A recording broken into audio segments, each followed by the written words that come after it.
the Chi-Town experience on the flight.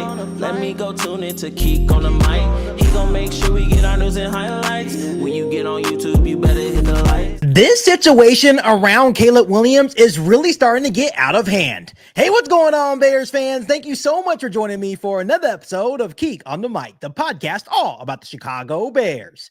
As always, if you're new to the channel, make sure you hit that subscribe button and the notification to catch all Bears content right here on the podcast.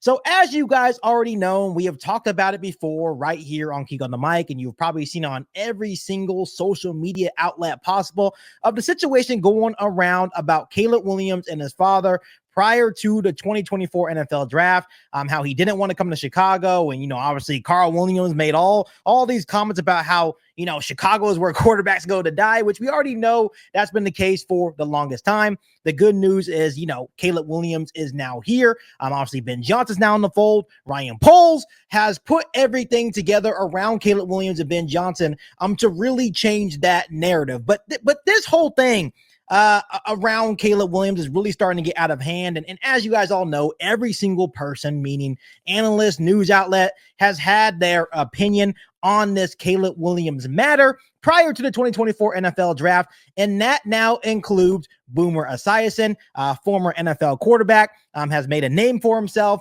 in the media world. He recently went on WFAN in New York City and gave his opinion on the situation surrounding Caleb Williams prior to the 2024 NFL draft. And let me just tell you this, Bears fans, Esiason absolutely ripped Caleb Williams. So what I'm going to do is I'm going to read a little clip from what he had to say in regard to Caleb Williams. I'm going to go ahead and react to it. And I also want you guys to react to it on today's episode of Keek on the Mic. So Boomer Esiason had this to say, Bears fans. When you think about this, I think a lot of these kids and their parents nowadays, and the level of entitlement is breathtaking, Esiason said on Friday morning show on WFAN in New York City. It's no wonder why he failed initially, and it's no wonder why the coach got fired. Now the Bears go out and get an offensive coach in Ben Johnson, and now it's on his ass. It's going to be on his ass to live up to these so-called lofty expectations that he has for himself and that his father has for his son. I understand that there could be a discussion that Chicago could be a place where quarterbacks go to die, but go fix it. Be the reason that the team is going to turn it around and be the player that you think you are. Esiason also added that he believes Williams should have just stayed quiet and earned his keep and respect around the league, which to his point is understandable. But you also have to understand that Caleb Williams and his father weren't in the wrong to have these feelings and emotions about the Chicago Bears, because yes, it has been for a long time until proven otherwise, where quarterbacks have gone to die and just have really struggled on developing and supporting a franchise quarterback here with the Chicago Bears. So let's go ahead and break down this little statement from Boomer Esiason. First and foremost, he said, it's no wonder why he failed initially, and it's no wonder why the coach got fired. It had nothing to do with Caleb Williams' entitlement. Caleb Williams did the right thing by coming to Chicago, putting his head down, and doing everything possible with all the issues around him. Still did everything possible to be the best player he could be for the Chicago Bears. We're talking about 3,500 passing yards, 20 passing touchdowns, the 6 interceptions with a lame duck head coach in Matt Eberflus, with a lame duck offensive coordinator in Shane Waldron, with a terrible offensive line that made Caleb Williams get sacked the most in NFL history, right? So everything around Caleb Williams was absolutely crap. So I don't agree with Boomer Esiason here in regard to the fact that he failed, Matt Eberflus, and what he was the reason why the coach got fired. That was just a dumb statement, and I do not feel that Caleb Williams was entitled whatsoever. If anything, Caleb Williams, once again, did the right thing to actually come to Chicago and really try his best to turn things around. And obviously in year one, it was going to be really hard for him. Just for example, having Matt Eberflus, Shane Waldron, and a really bad offensive line in his rookie year. I do agree with Boomer Esiason saying now that everything is around him, Ben Johnson, obviously the upgraded offensive line, you added Luther Burden and Colston Loveland with already Rome Odunze and DJ Moore and Cole Kmet and DeAndre Swift. I do agree with Boomer Esiason. Now it is on Caleb Williams' ass to take this team to the next level, which is why Ryan Poles did exactly that. He understood that the flashes that we saw from Caleb Williams in his rookie year with absolutely nothing around him was a great accomplishment. Once again, throwing for 3,500 yards, 20 passing touchdowns, and 6 interceptions was enough for Ryan Poles to say, you know what? We need to go out and get Ben Johnson, the best offensive mind that we've seen in the National Football League, probably since Kyle Shanahan. We need to upgrade the interior offensive line. So go get Drew Dahlman, trade for Joe Tooney and Jonah Jackson. We need to go give him some more weapons, even though he already has Rome Odunze and DJ Moore. Ryan Poles did exactly what he was supposed to do this offseason, and I do agree with Boomer Esiason. Now it's up to Caleb Williams to take that next step, and I believe that now it is on Williams, because for the first time, and I said this the other day right here on the podcast, for the first time in a long time, we can finally say that if this situation fails, we can finally look possibly at the quarterback and say, you know what?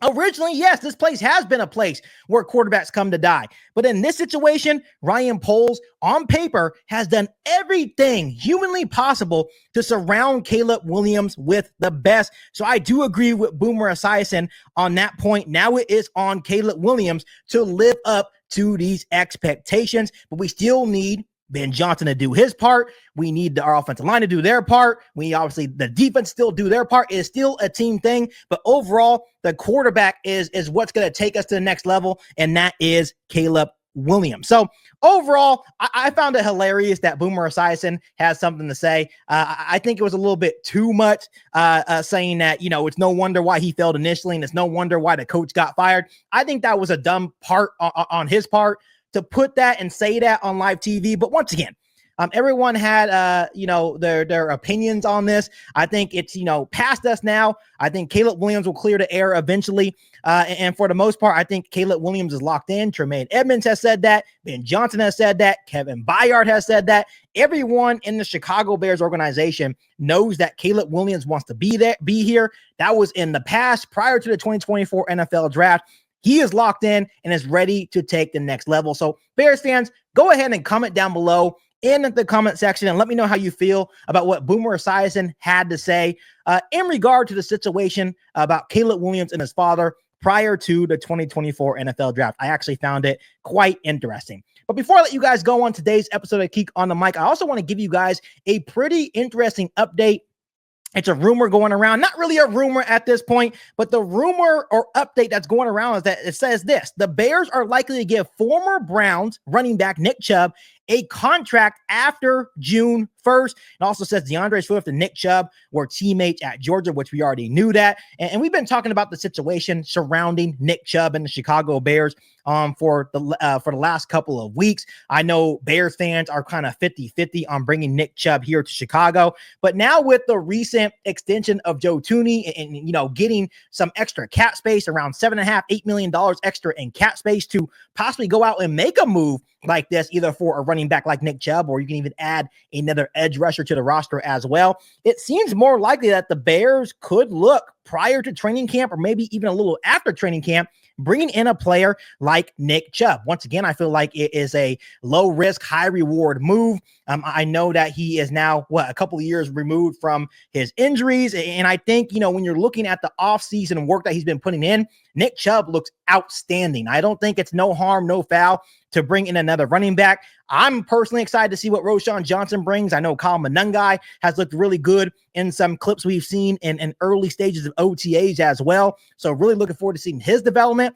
But I think it would be no harm, no foul to bring in a guy like Nick Chubb that could have something a little bit left in the tank to offer the Chicago Bears. And once again, having DeAndre Swift and Nick Chubb and then still having Roschon Johnson and Kyle Monangai as your running backs, I think would be pretty outstanding, right? And once again, with the new extra cap space, this is definitely a move that Ryan Poles could go out and possibly make. So once again, I'm not sure if this rumor is actually true. Once again, it says the Bears are likely to give former Browns running back Nick Chubb a contract after June 1st. So we'll see if that actually happens after June 1st, because we know the month of June is slowly coming up. But once again, if he makes the move, I am totally fine with seeing what Nick Chubb can bring to the Chicago Bears. If he is fully healthy, I'd be really excited to see what Ben Johnson will be able to do, and obviously just adds a different dimension for Caleb Williams and the Chicago Bears offense. So Bears fans, would you like this move by Ryan Poles and the Chicago Bears by signing ex-Browns running back Nick Chubb and making him a Chicago Bear? Let me know down below in the comment section. But as always, Bears fans, make sure you guys continue to hit that subscribe button and the notification to catch all Bears content right here on the podcast. Make sure you follow me on all my social media platforms, and make sure you share this episode of Geek on the Mic with every single Bears fan that you know.